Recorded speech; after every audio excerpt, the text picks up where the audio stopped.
Number 10. Springlock doors. Something that has come up multiple times over the course of all of these games, a question that still has yet to be answered, is how do the doors open if the power turns off, considering that they're mechanical doors? Well, what if the doors are actually spring-loaded and it's the power that holds them in place, and then when they turn off they just snap upwards, I guess. The other strange thing in general about the doors is that they slide upwards, not sideways. That just means those straight looking sheets of metal are actually able to curl up somehow, being stored in the ceiling like a garage door, although I don't think that's what's happening, or that there is a wall directly above for that door to slide into, which would be a lot of convenient wall stacking, especially if this is a one-level building. Then it really doesn't make sense. Either way, I can only imagine that these doors would even be capable of springing open if it was the power alone keeping them shut, and that they are somehow spring-loaded to always be open, unless the power is on to push them down. That's the only way we can rationalize the way they work. Maybe this is also why our power runs out so fast as well. After all, I'm assuming it would take quite a bit of force and therefore power to keep them in place if they were spring-loaded.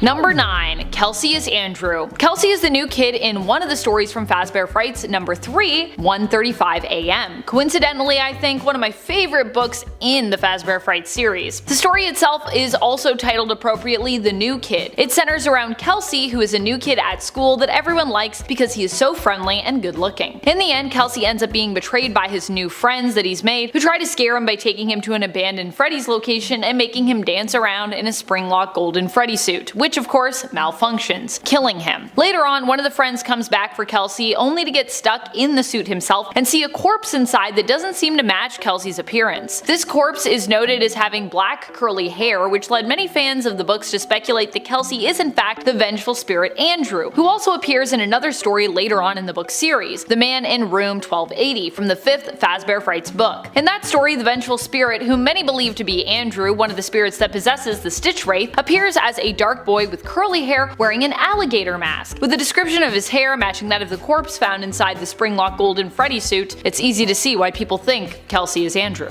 And friends, before we move on to our next spot, if you are loving this list and you want more lists about all of the Springlocks, so many Springlock things, so springy, so locky, be sure to let us know by giving this video a thumbs up. Number 8. Plush Trap is from Sister Location, and what's more, might also be an older model Springlock suit? Based on what Circus Baby says about the Springlock suit we are stuck in coming from her old location, we could theorize that Plush Trap is also a Sister Location Springlock suit, especially since Plush Trap looks much older by comparison. But why do we think Plush Trap is also a Springlock suit? Well, it's interesting that in the book Fetch, we learn more about the Plush Trap animatronic, where it is implied that it can mimic the voices of other folks, something that prior to Fetch's release, only Sister Location animatronics seem to be capable of. This is what makes us think that Plush Trap comes from Sister Location and perhaps was an older animatronic brought over from Circus Baby's previous location. While Plush Trap doesn't really fit in with the overall aesthetic of Circus Baby's entertainment and rental, we do know that an older Springlock suit was also kept there. Does that mean that Plush Trap is also an old Springlock that initially was its sister location, just based on the voice mimicking? If so, how did they get to be with the Nightmare animatronics? And also, who wore the Plush Trap suits if they were ever worn, if they were Springlocks in that way? Was it designed for a shorter employee or possibly for kids to wear? Also, just to be clear, I'm not implying that that is the Springlock suit that we are in Sister Location when you're playing the game, because yeah. I don't know how tall Michael Afton is, but I don't think he's as small as Plush Trap. And it's 7 Michael Afton. This relies on heavy speculation and assumption. However, if the entered enema is truly what killed Michael's body, then could it be considered a spring locking? We don't really know if the Funtime animatronics have spring locks, but we can assume that they do thanks to their moving parts and abilities like a giant claw that goes out and stores items. But this would also mean that Ennard would have at least some of those same parts. So if the Funtime animatronics that were made around the same time as the original Springlock animatronics used similar parts or techniques, which is likely, that means that Michael Afton would also be a Springlock victim. We don't need solid proof since this is a possible Springlocking victims list, so proof of possibility is all I really need. And honestly, I think that this would provide a good explanation as to why he turned purple, since people who die don't turn purple. Instead, if they rot, they would most likely be depicted as green, especially when another major character is linked to the color purple. So, if that is indeed bruising, it would make sense if the Springlock mechanisms were hurting him from the inside out. Shadow Freddy and RWQFSFASXC. I think I said that all right. This theory, I believe, has been debunked, so just a word to the wise about that, but I still thought it was a pretty cool theory that existed, and I personally like the sound of it. I think it's a neat theory, hence why I'm gonna share it here with you, even though it's been discredited. But just know, we know that. The theory posits that Shadow Freddy and Shadow Bonnie were both victims of a Springlock failure. Phone Guy talks about the sister location experiencing multiple and simultaneous Springlock failures, leading some fans to think that might explain the shadow animatronics we see and what exactly they are. Spirits who are attached to the suits that they died in, but were for some reason unable to fully possess them, instead becoming a shadow-like version of that animatronic. I just think it's a cool idea. I mean, shadow animatronics are so mysterious to me, so when I find cool stories that could explain how they work, their theories, I love them. Halfway through into number 5, Garvey. A psychopathic, cold-blooded killer. He stopped being human long ago.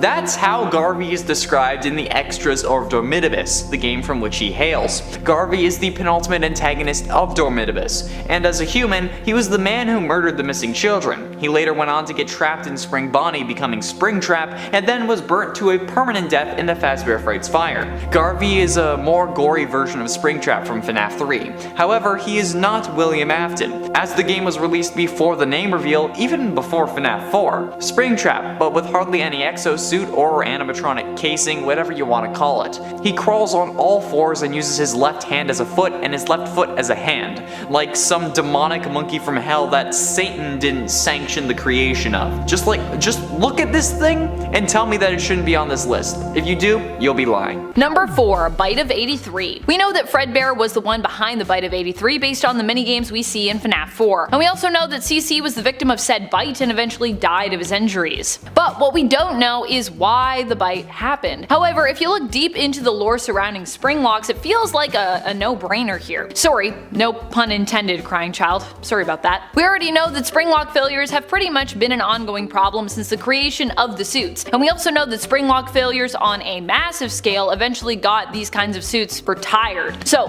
what if the Bite of 83 was the major beginning of that? What if the bite happened because of a Springlock failure itself? All the clues seem to be pointing us in this direction. A technical issue is the only real explanation, as the animatronics themselves seem to have not been inherently malicious, not until they were bonded with spirits which lingered inside them, making them vengeful. And so if there wasn't a spirit in there, then we must assume there was a technical error, a Springlock malfunction. Getting close to the end in number 3, Nightmare animatronics. The appearance of the Nightmare animatronics as well in Ultimate Custom Night is another indicator that the one you should not have killed is Crying Child. Since FNAF 4 ends with Crying Child dying, who else would know about the Nightmare animatronics that are literally nightmares? Nobody, especially not Cassidy. If Cassidy is the one you should not have killed, how would she have known what the Nightmare animatronics look like to have them torture William in Ultimate Custom Night? She just wouldn't be able to. It wouldn't make sense. The presence of the Nightmare animatronics in Ultimate Custom Night and after means that the one you should not have killed had to know what they look like. And since Crying Child saw them in a nightmare while in a coma and died after he saw them there is no possible way anyone else could know what they look like. They have a stomach mouth, probably because Crying Child saw Elizabeth get gotten by a baby, which would realistically make him fear the animatronics and the animatronic stomachs in case they also have a surprise claw that will eat you. It's just, it's the only thing that makes sense. And if you think that FNAF 4 isn't a dream, click up in the top right corner because we have a whole video about that. Number 2, Springlock suits were designed to malfunction. You have to wonder when you learn how easy it is for a suit to malfunction, if the suits themselves were ever actually made with the intention of functioning in a safe manner. It seems more likely that they were made with the intention to do harm. The Springlocks can malfunction if not wound up securely and properly before the wearer dons the suit. Not winding up the springs properly can result in them simply going back to their original position, impaling the wearer. The thing that I find very suspicious is how a small amount of moisture, such as that which comes from heavy breathing or even just moisture in the air, can cause the Springlocks to completely loosen. These are also suits that you'd think were intended for you to move around in, acting as the character you were dressed up as, and yet in Sister Location we are warned not to move too much as this can actually set off the Springlocks, implying either that the locks were not at all secure when the suit was put on us, or that they are so temperamental that basic movements could set them off, never mind jumping around, dancing, or in general performing as the character that you happen to be dressed as, which is what I'd assume would be expected normally of an employee donning a mascot suit. Number 1. Henry sabotaged the Springlock suits. We don't really have a lot of clearly defined lore from the games that lets us know who really made all of the animatronics between William and his business partner Henry. In some continuities, it's implied that William is more the inventive one, whereas in others, William is more business savvy and Henry is more robotic savvy. It could be possible that the two were actually a little bit of both. I think that makes the most sense just based on everything we've learned about them. If this is the case, who's to say that Henry wasn't the one behind the Springlocks, and perhaps after losing his daughter, sabotaged said Springlock suits while in a vengeful state. When William, however, did not die from Springlocks impaling him, Henry had to resort to other means later down the road, like what we see in Pizzeria Simulator, with him rounding up all of the former animatronics and then burning the place to the ground. Or potentially with Henry being behind the burning down of Fazbear Fright, which also was a suspicious thing that happened, and we don't really know who's behind it, but I feel like Henry could make sense there. And at 10, William Afton. Again, could William have suffered a Springlock failure before getting trapped in the Spring Bonnie suit like we see in FNAF 3? It's possible, and it certainly appears like that's the case in the FNAF novels, since William is described to have scars that are consistent with the Springlock failure before becoming Springtrap in the novels. So could it have happened in the games? Could William have been the reason the Springlock suits were retired? Since we hear of an unfortunate incident at the sister location, so is that unfortunate incident William? There are plenty of people it could be, but William having to deal with it would certainly get them put out of commission for a time. But with William continuing to use the suit and putting it on when the room was wet like we see in FNAF 3's cutscene, it suggests that that's probably unlikely, but it's still possible. So since this list is possible Springlock victims, I think he deserves to be on this list, at least at number 10, since can we really talk about Springlock victims without mentioning good old Willie Afton? Exactly. And at 9, Henry Emily. Now this is certainly an interesting case, because seemingly Henry has died multiple ways across FNAF canons, with his first apparent death being in FNAF World at the hands of Baby. His death in the novels seems to have happened before Silver Eyes starts, and then he dies in FNAF 6 along with everything else. But could one of these deaths involve the Springlock failure, or something having to do with Springlocks? I mean, maybe Afton offed Henry in one of these realities, or maybe Baby has some Springlock mechanisms inside her when she killed Henry. Hell, maybe Henry just climbed into the wrong suit at the wrong time. It's a question that we don't really pay attention to because, well, Henry's death doesn't mean much to the story, unfortunately, but it's still true. Henry dying doesn't really mean much to the overall FNAF lore, and we didn't even know he was alive until FNAF 6, so maybe for irony's sake Scott had him bite the dust in a quicker way, rather than just, you know, burning alive, because that sucks. Maybe he wanted to prevent himself from even more severe agony so that he didn't possess something. And at 8, Phone Guy. Phone Guy's death is one of the most mysterious deaths of all. We hear him die in FNAF 1 on night 4 with the sound of multiple animatronics banging on his doors, but we never really get an explanation as to what happens to him. We know he dies, but other than that it's all speculation. One of the theories though is that animatronics got him and shoved him into a suit, resulting in a very painful death, especially since at this point the Springlock suits were either still in operation or hadn't been totally removed. The actual timeline of the events of the Springlock suits is a little messy since we don't really have years for things like them getting scrapped, yet it's still possible that Phone Guy was shoved into one or maybe used it to hide. After all, maybe Phone Guy is secretly William Afton and Scott just didn't want us to know that yet or something. I still feel like that might have been in the realm of possibility. Maybe not now, but it was. Number 7. Kelsey is crying child / Cassidy. While Kelsey being Andrew could make some sense, others have speculated that the corpse found inside the suit actually belongs to Cece, crying child. This is obviously because of the physical description of the corpse, which has curly black hair. A lot of people coming back to that curly black hair for a lot of these theories. This description matches the appearance of crying child, who also appears to have black and curly or wavy hair based on what we see in the games. But Kelsey is blonde. How does he fit in? Well, it is possible that Kelsey is the amalgamated manifestation of both crying child and Cassidy, who perhaps both haunt Golden Freddy if in this continuity they were both victims and have decided to share possession of the animatronic. Neither of them of course was blonde, but they could be changing their appearance together, using a disguise to go out in the world and trick bullies into trusting them. Cassidy could also possibly be considered the more aggressive personality, while crying child could be considered the nicer side and also might bring the masculine appearance to the table when it comes to their disguise. Because obviously Cassidy was a girl, so yeah. Then at 6, Bite of 87. The bite of 87 is such an infamous incident that I can already hear people groaning in the comments. However, what if the victim of the bite of 87, whoever that actually was a victim of a Springlock failure? It could make sense, since the animatronics had no harmful tendencies before this, so a Springlock failure is a reasonable assumption as to why someone got a frontal lobe removed. And a Springlock failure, assumingly, would definitely provide enough power to do that, since the Springlocks themselves would snap with such ferocity, and would probably circumvent the whole needing more power to do that thing. And if it was Jeremy, it would explain why the animatronics were suspended, because now one of their employees was bit and they had to promote him and fork over some extra cash to make sure that he didn't sue. So overall, whoever the bite of 87 victim is could definitely have been a Springlock victim. Halfway through in at number 5, Andrew.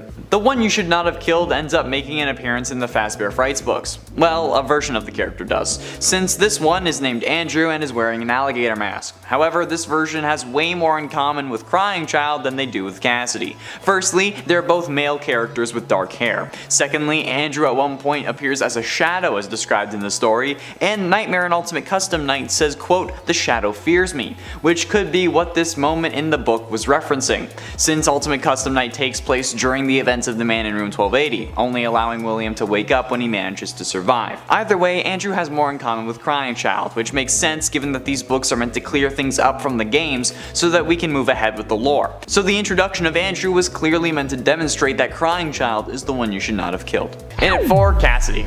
Cassidy is the most mysterious victim in the missing children's incident. Her name was hidden for years, only really being discovered recently, and honestly we don't know too much about her. We don't know how she died, so the potential is there for her to be a Springlock victim. Maybe William knew that it would be easier that way. After all, she does possess Golden Freddy, who we figured was a Springlock suit, that ended up having the guts removed, hence the slumped overness.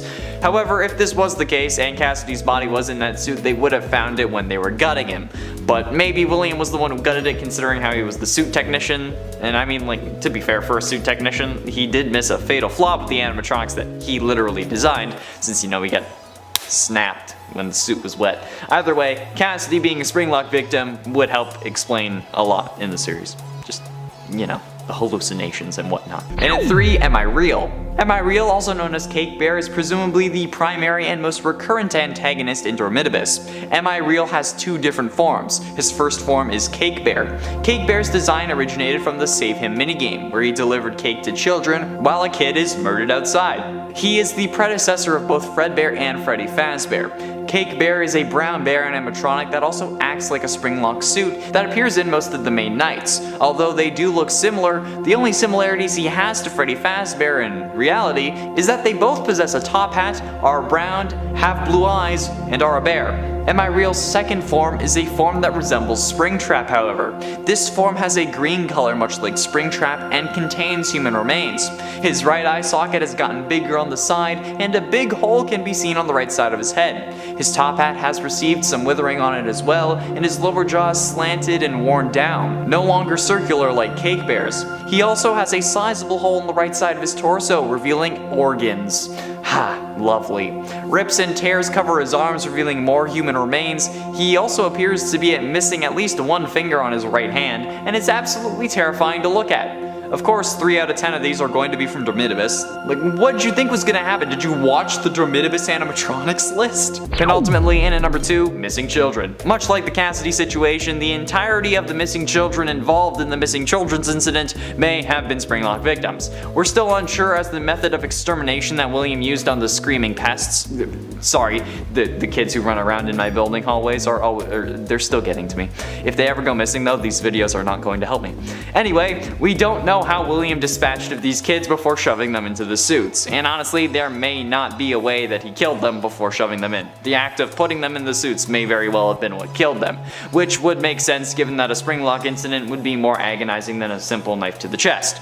And a Springlock collapse would be a more realistic way for the suits to start leaking blood and other fluids, since 1 knife wound wouldn't really do that, especially around their eyes. Even if the suits didn't like snap closed, if William shoved them into the suits, that's close enough for me. Finally, and at number 1, Crying Child. Okay, now this one is going to be controversial, but there is no way that I could do this list without mentioning one of the greatest debates in my DMs ever. The amount of people who message me on Instagram, not asking about my game's Kickstarter, but rather the bite of 83. and how it had to have been a spring locking bothers me to my core. I say this every time I bring it up. I don't think that this was a spring lock failure.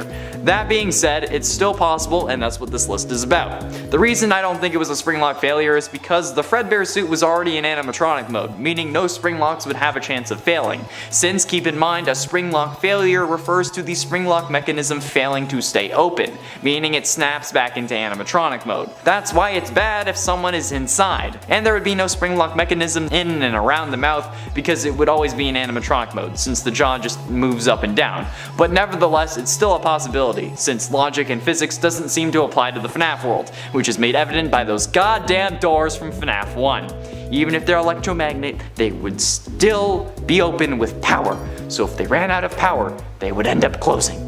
Just saying. The seemingly more popular idea is that yes, FNAF 4 takes place in 1983, however this bite was just an accident. That crying child's tears loosened the spring locks of Fredbear and caused the mouth to shut with insane force, crushing his skull. And honestly, this could be the case. Maybe it was Scott's intention. However, based on everything we know about this series, the fact that this is a spring lock failure, frankly, is impossible. Let me explain. In FNAF 3, we learned about the spring lock suits and how dangerous they actually are. Their spring lock mechanisms make the suits really dangerous when being worn by an employee. But that's the keyword here, when being worn. The spring lock mechanism of the suit, which itself is also referred to as a spring lock, is what moves the robotic bits that actually move the animatronic to the edge of the suit, allowing for an employee to climb inside. Quote from FNAF 3's phone calls. To change the animatronics to suit mode, enter and turn firmly the hand crank provided by the manufacturer. Turning the crank will recoil and compress the animatronic parts around the sides of the suit, providing room to climb inside. Please make sure the spring locks are fastened tight to ensure the animatronic devices remain fixed. So, the danger from these spring lock animatronics comes from these robotic parts being moved to the side. Since if the spring lock mechanisms fail, the parts that actually make the robot move will want to shoot back into place, which is where your body is. This is why Springtrap is both human and animatronic, because while William was inside, the spring locks failed, causing the endoskeleton to try and occupy the same space as his body, creating absolutely agonizing pain. However, during the bite of 83, when Crying Child is in Fredbear's mouth, Fredbear is in animatronic mode, not suit mode. We can tell this since there is no head inside the mouth already, like there was earlier in the game when we see Purple Guy helping someone into this same suit. So, since the spring locks aren't moving any robotic parts away, they do not have the ability to fail. Besides, even if this was a spring lock failure, there would be no robotic bits to move away in the mouth, since all it does is open and close. There's no need for spring locks in an area that's just open air and has no actual animatronic parts. So, in this moment, Fredbear is operating just like how any other normal unpossessed animatronic would, like any Chuck E. Cheese animatronic would, or how any It's a Small World ride animatronic would work. So the question moves from is this a spring lock failure to could a normal animatronic actually crush a skull? And again,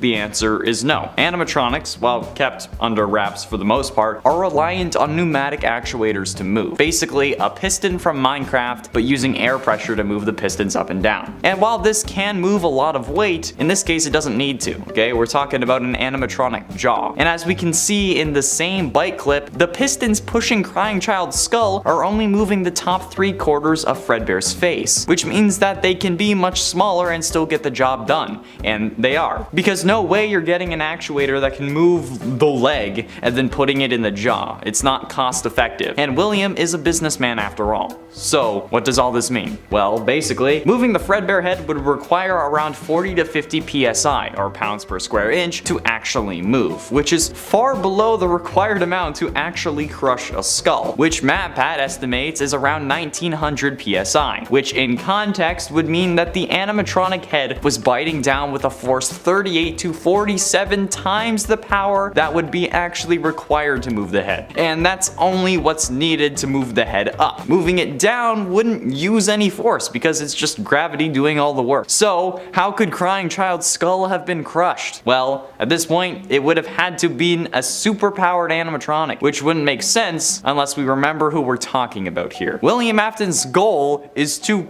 kids using these animatronics. Thanks to FNAF AR's Fast Facts, we know that the Funtime robots were among some of the first animatronics built by Afton, meaning he always intended on killing even before his kids got killed. So, superpowering an animatronic so it can kill isn't out of the question, especially if he wants to use it as a backup suit in case Spring Bonnie fails. In order for this damage to occur, William would have had to install industrial strength actuators into Fredbear's mouth. They're as long as a child's wingspan and require their own separate air compressors to function. And that would have to be going both ways, because again, gravity would be doing all the work just letting it go down, so it would have to be pushing down, which clearly indicates that this is intentional. And for those who live by MatPat's word and consider it law in this series, he agrees with me. He made a whole video on this subject as well that states that this could not be a Springlock failure and that it could not be a normal animatronic. What does this mean for the series then? How does this change the things that we know? Well, it instantly puts Crying Child up as a candidate for the one you should not have killed. While William may not have taken his life directly, he did superpower Fredbear's jaw, which did kill him. And unlike with Elizabeth, this isn't because he didn't listen to William. This is because William changed the animatronic. If he hadn't done so, his son would still be alive. William would certainly consider Crying Child one that he should not have killed. Secondly, since at this point we know that the two animatronics present at this location are Spring Bonnie and Fredbear, and the fun times would then come next, thanks to Fast Facts again,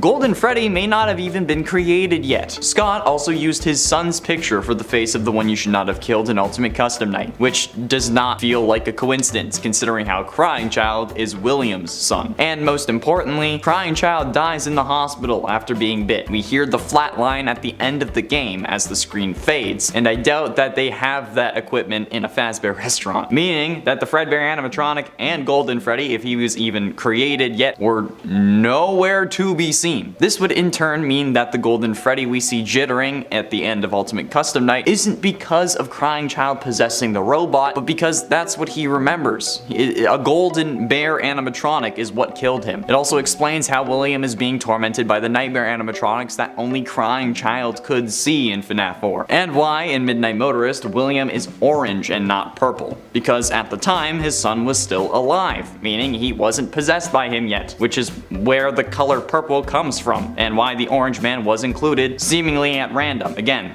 FNAF 6 was all about tying up the loose ends, right? So this is tying up a loose end. It also lines up with the boy we see representing the one you should not have killed in the man in room 1280, since Crying Child is a boy. This also means that Cassidy is the only soul inside of Golden Freddy, and that the only animatronic to contain two souls is the Stitch Wraith. The line of "It's me" from FNAF 1 makes sense if the animatronics think that Mike is William, as we learn in Sister Location, since Cassidy would say, "Hey, it's me, Cassidy, one of your victims." Or it could be written off, since at that point the game had no deeper story, or at least not 9 games worth of it. And Crying Child wasn't even introduced yet, making it unlikely that Scott would put the unseen killer's son in the animatronic, especially since it was his last attempt at making it in the game industry. He wasn't really all that confident in it. And at 10, Crying Child. Okay, so I'm putting this one at number 10 because I personally don't think that the Crying Child is a Springlock victim. To me, there's just no logical way that that animatronic jaw should have crushed his skull, because, you know, the Springlocks were already active and that would require a lot of power to crush a skull anyway.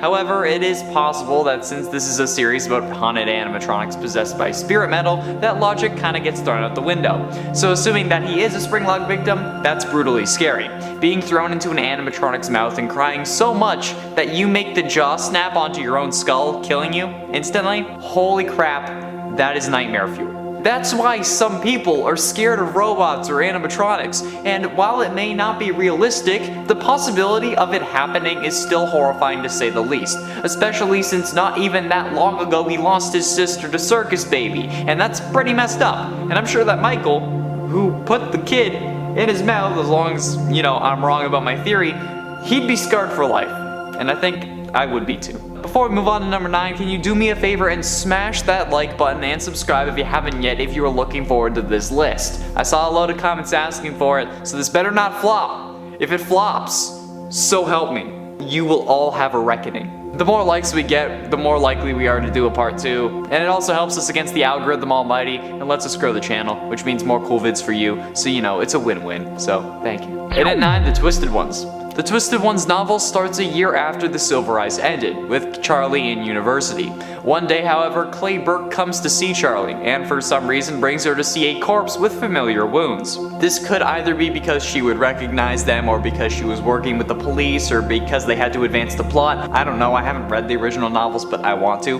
However, looking at the wounds, she confirms that they are in fact a Springlock failure, meaning that we have an unnamed Springlock victim in the Twisted Ones novel. If this character does have a name, like if it's revealed in later down the line or something, please let me know, because I couldn't find one online. However, while this may seem insignificant to you, the real horror of this number comes from what it signifies. This Springlock marks the return of William Afton, since at the same time, Clay also tells her that a blood sample they took from Afton showed that the body was a fake, or at least it was fake blood. The return of a killer, and the purple guy of all of them, that's pretty damn scary if you ask me. And it ain't the new kid. Continuing with the theme of FNAF books, what about the story The New Kid from 1:35 AM, the third Fazbear Frights book? The story revolves around Devon, Mick, and Kelsey. Devon and Mick are outcasts. They aren't popular, they aren't cool, but when the new kid Kelsey arrives at their school, they make a new friend, despite Kelsey being charismatic and adored by everyone else in the school. Over time though, Devon grows jealous of Kelsey, since Kelsey has everything that Devon wants. So in an act of revenge or to gain control, because you know that's kind of serial killery, Devon hatches a plan to lure Kelsey to an abandoned Freddy Fazbear's to trap him in a Springlock suit for a couple hours, to try to humble him, I guess. But the plan goes horribly wrong. After getting in the suit, the Springlocks fail,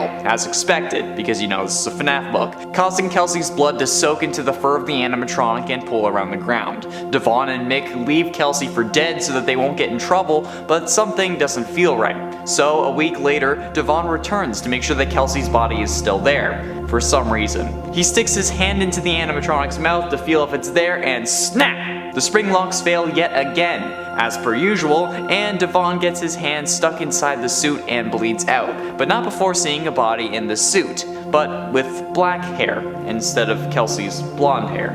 If that's not scary, then you need to go see a doctor, because that's bone chilling. That's messed up. No. And it's 7 Glamrock Freddy. This is definitely not the strongest point, but it's something that I felt like was worth mentioning anyway. The character of Glamrock Freddy in Security Breach is the first animatronic to help us not die in the series, and based on Funko statues, the animatronic's belly will open up and allow us to climb inside. This made many people compare Glamrock Freddy and Gregory to Crying Child and Foxy Bro. However, I don't think that this is actually a good example. I mean, I've done it myself, but I mean, let's be honest. Do Mike and his brother really have that good of a relationship? Do they seem like the kind of brothers to stick by each other's side like they're the Winchesters? Or do they look like they're the kind of brothers who would shove each other into animatronic mouths for a laugh, resulting in the brutal, albeit accidental, death of their younger sibling?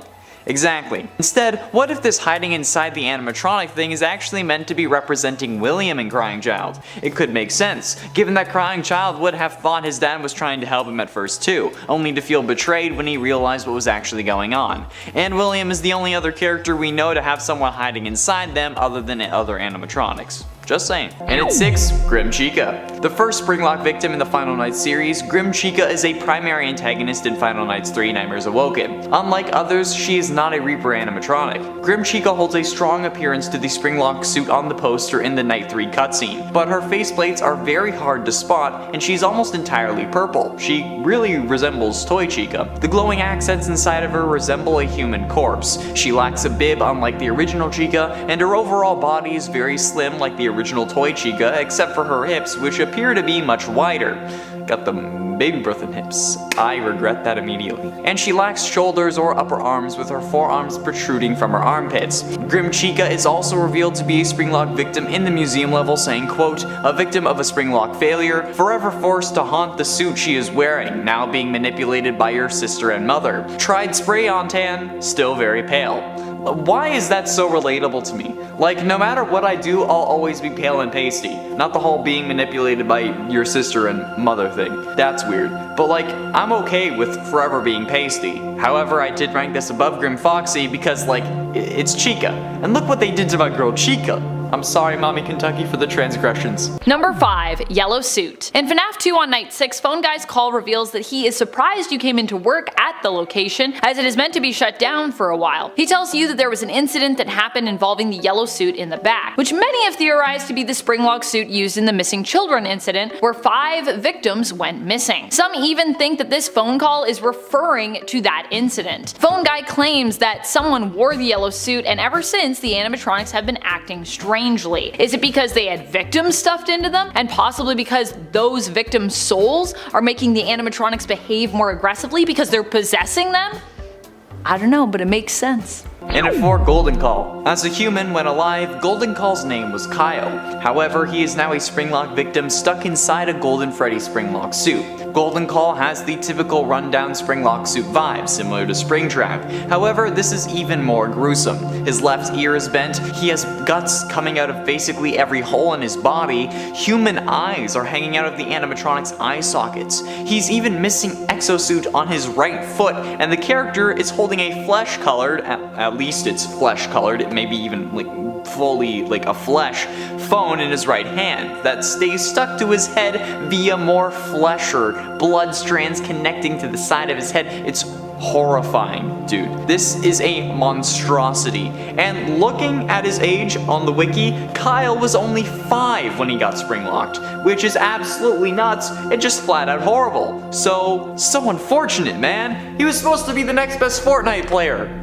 That's a joke for the long-term subs. You know it. Getting close to the end into number 3, Kelsey. Kelsey is in essence the main antagonist of the Fazbear Fright story, the new kid from the 3rd Fazbear Frights book 1:35 AM. Kelsey had just moved to town and ends up making friends with the protagonist Devin. Devin ends up getting jealous of how much everyone loves Kelsey, so he hatches a plan with his friend to trap him in a Springlock suit for a few hours. However, when they unleash their plan, the Springlock suit fails and kills Kelsey. At least, so they thought. Since a week later, Devin returns to make sure Kelsey is still there, for some reason, only to find a different body in the suit. He knows that it's someone else because the hair color's different, and then Devin gets stuck and bleeds out, only for the story to cut back to Kelsey meeting 2 more kids at his new school.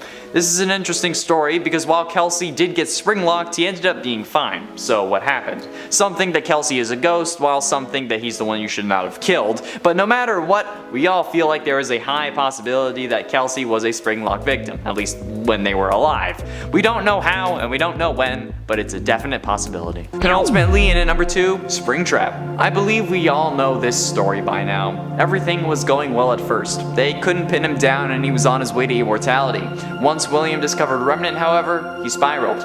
He wanted to use it to fuel his life and make himself truly immortal. So in an effort to study it further, William lures possessed animatronics to the back room that they can't access and uses it to dismantle them, planning to melt down their endoskeletons to make soul-infused metal. However, by doing this, he unknowingly releases the souls of the victims he claimed oh so long ago. Shocked, he tries to scare them by getting into his Spring Bonnie suit, which also coincidentally makes him feel more powerful. However, this haste coupled with the leaking in the back room causes the Springlocks to fail, crushing him in torturous agony for the next 30 years. However, he didn't die from this. As we learn in the Man in Room 1280, he was being kept alive by the spirit of another victim. So he was living that agonizing pain for 30 years. And that makes him damn well deserving of the number 2 spot. And before you ask, no, him and Garvey are 2 separate characters, meaning that they can both be included on this list. You're welcome. Finally, in at number 1, you. A spoiler alert for a fan game, and if I say which fan game, it's going to spoil it. So if you want to avoid spoilers, click away now. And thanks for watching. I'll give you a chance to do that now. Okay, now that you've prepared for spoilers, A Shadow Over Freddy's is a FNAF fan game created by Fiznam on GameJolt. It released on April 25th, 2018, and since it was made by the same guy who is currently working on FNAF Plus for the Fazbear fanverse, you know it's bound to be good. The gameplay of A Shadow Over Freddy's is a hybrid between a traditional point-and-click game and a free-roaming horror game. The player wakes up to find themselves with no memories in a black and white abandoned Freddy Fazbear's Pizza, and is tasked with surviving 5 nights in escaping the restaurant. The player is given a different task each night and must complete said task before 6 AM and without being attacked by any roaming animatronics. However, the ending of the game has you getting trapped in a Springlock suit and left to rot, meaning that you are a Springlock victim, which is probably the scariest victim of them all, because I don't know about you, but I'd rather not get spring-locked. Although I know there are plenty of you that would just love that. You'd fill the suit with liquids that aren't blood, and that's messed up. Like, I'm not one for kink shaming, but yeah. There's kinks, and then there's like being killed, you know? I don't know how else to put that. In intent possession. The main idea of possession in the FNAF universe is that you're around the object you're possessing, whether it be an animatronic, a toy, or a person. My question is, how would Crying Child have been around Golden Freddy if he dies in a hospital, as we hear thanks to the flatline at the end of FNAF 4? Cause like, it's either he's possessing William or Golden Freddy. So assuming the Crying Child dies in the hospital, as we're led to believe, how would Golden Freddy be close enough to actually get possessed? While yes, agony reaches out further from the body than any other emotion, it doesn't reach out that far. Not from the hospital to the pizzeria where you got your head squashed. The closest thing that we know ends up getting possessed by something is his father, which makes the most sense if he dies in the hospital. While you could argue that he died in Fredbear's mouth, there wouldn't be a need for IV, flowers, and pills, along with a heart monitor if he was dead from the moment that the animatronic bit down. So we know he didn't die in Fredbear's mouth. And at 9 limitations. We also see limitations of possessions other than actually being within proximity of the animatronic or object you possess. With what we've learned about agony and possession in the FNAF universe, nobody can really possess multiple large things at once. Sure, you can possess multiple small objects, as we see in the end of The Man in Room 1280, I believe is the story where that happens, but nobody has been able to possess multiple large or big ticket items like animatronics or people at once. This leads me to the conclusion that Cassidy and Crying Child have to be possessing two different things. Cassidy cannot be possessing Golden Freddy and William, and neither can Crying Child. So Crying Child is either Golden Freddy or the one you should not have killed. But we know that Cassidy is Golden Freddy thanks to the Happiest Day minigame Easter egg from the survival logbook. On the page asking about your happiest day, we can see the puppet giving a cake to a young girl with black hair. This same girl can be seen described in the FNAF novels and is named Cassidy. This, combined with the Happiest Day minigame revolving around setting Golden Freddy soul free, indicates that Cassidy has been set free thanks to the good ending not showing the Golden Freddy head in the background. So, if she's Golden Freddy, Crying Child has to be possessing William. And at 8, Fredbear. One of the biggest points I see as to why Crying Child is Golden Freddy or part of Golden Freddy is because Fredbear gets turned into Golden Freddy. What? When was this mentioned? Because I don't recall this ever being a fact in the games, especially never confirmed. Like, it's just the theory that perhaps Golden Freddy was just Fredbear repurposed or something like that. However, if we're being honest, William would not have reused the animatronic that killed his son. Okay? He would have destroyed it. Plus, the shapes of Golden Freddy and Fredbear are way too different to actually have them be the same animatronic. Freddy's proportions are much smaller than Fredbear's because Fredbear is a Springlock suit, so it would have to have enough room for a human and all the robot parts to be tucked away. Golden Freddy just doesn't have enough room for that, and it's a suit with no endoskeleton, so they cannot be the same animatronic. So Crying Child would either be Fredbear or the one you should not have killed, and Fredbear was nowhere near Crying Child when he dies in the hospital, unless they're just a really crappy hospital. And at 7, Grim Fredbear. Grim Fredbear is one of the antagonists from Final Nights 3 Nightmares Awoken. He's only active on night 5 and found in the left hallway. Grim Fredbear resembles the normal Golden Fredbear suit, only with his suit glowing a deep purple while the interior of the suit glows a bright white. His upper face appears to be torn off, including his eyes, leaving an empty, hollow, gaping hole in its place. The inside of the mask, though it appears like there's nothing really inside, actually conceals a white, pale human head that can only be seen during his jump scare. And before you ask, yes, it's mine. The animatronic is clearly meant to be a reference to Shadow Freddy and the theory that the Shadow animatronics were Springlock victims, which was later confirmed by Scott to be false when stating that William was the only victim of a Springlock failure. And in the museum level, which unlocks after night 5, it is revealed that Grim Fredbear is a Springlock victim, saying, quote, another Springlock failure victim, the second generation of Fredbear. And at 6, Released. At this point, Cassidy's soul has been released following the events of the Happiest Day minigame. We can even see this be proven to us in the survival logbook, which revealed Cassidy's name, since like I said, on the page talking about your happiest day, we see the puppet giving cake to a little girl who was drawn exactly how Cassidy is described in the book series. And the FNAF 3 endings also support this, since in the bad ending we can see the light on in Golden Freddy's head, you know, the one light that splashes to both eyes, and in the good ending that light isn't on anymore. So while some people think that she's not at rest due to her head not being there, we couldn't see her head even if the light was on. Like, we could only see it from the inside. So it being there, just in pitch black, is totally plausible and honestly expected. That's just how light works, and it's stupid to ignore the basic laws of the universe. Sure, we can have possessed robots, okay, that's fine, but nothing about that is going to change how light works. Okay, that's too much, even for Five Nights at Freddy's. And they should really fix those damn doors though. Halfway through into number 5, Shadow Animatronics. One of the oldest theories is that the Shadow Animatronics are the first Springlock victims. This comes to us after the FNAF 3 phone guide dialogue that mentioned multiple and simultaneous Springlock failures, which some interpreted as multiple Springlock suits failing at once, since the term Springlock in this situation is used to describe the suit as a whole and the individual Springlock mechanisms that hold back all the robotic parts in the suit. So the line of multiple and simultaneous Springlock failures could mean multiple of the Springlocks inside the suit failing at the same time, or more than one suit failing at the same time. This led some to theorize that previous employees were killed in the Springlock suits, which is where the Shadow Animatronics came from. This is supported by the fact that these shadows are of Freddy and Bonnie, the two animatronics that have Springlock versions. And while there are holes in this theory, there is potential that this is the case. So the Shadow Animatronics are possible Springlock victims. I'm gonna have to keep saying that because people in the comments are gonna get mad. It's like, oh, they weren't Springlock, they could have been. It's possible. And that's the list, okay? And at 4, he. When looking at Ultimate Custom Night, we find a lot of information about the one you should not have killed, since, you know, they were introduced. Lines that also refer to the one you should not have killed call him a he, which some wrote off as confusion because of the animatronic Cassidy inhabits, but there is no way that they would call a spirit by their animatronic gender identity, okay?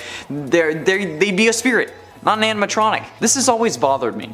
Because if Cassidy was possessing both William and Golden Freddy, she would still want to be referred to as Cassidy when not inside Golden Freddy, especially if Cassidy is really as vengeful as we thought, since, you know, being called by the thing that you get stuffed into after being brutally murdered probably isn't gonna make a spirit too happy.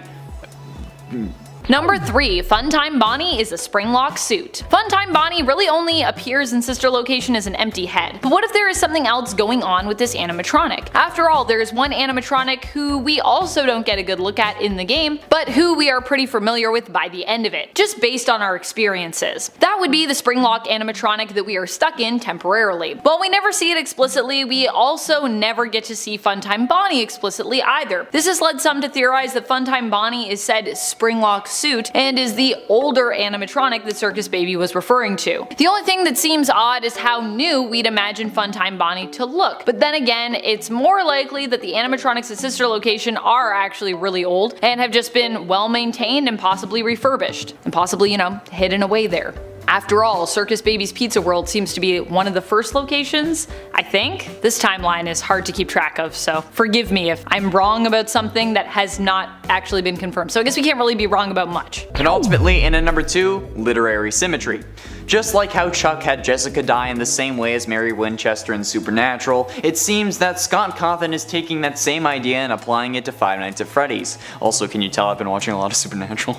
Since if we think about it, Crying Child and William are both put in the same position in their respective games. FNAF 4 has Crying Child lying in a coma, dying in the hospital, and Ultimate Custom Night has William laying in a coma, dying in the hospital, but also not dying because he's being possessed. Either way, they're both dealing with roughly the same thing, and I think that's why we got the man in room 1280, since Scott wanted to clarify that William wasn't in hell, but rather in a coma much like his son. It's great storytelling, and it's not something that you can say Scott wouldn't do. In fact, Scott probably thought about this as soon as FNAF 4 was released, and thought that that's how William would have to end as well. Death like your son, but make it a little spicy, you know? That's basically what Scott did, and it only serves as more evidence. There's no way it's a coincidence. Not in FNAF. In a fan base that is literally comparing hexadecimal color codes.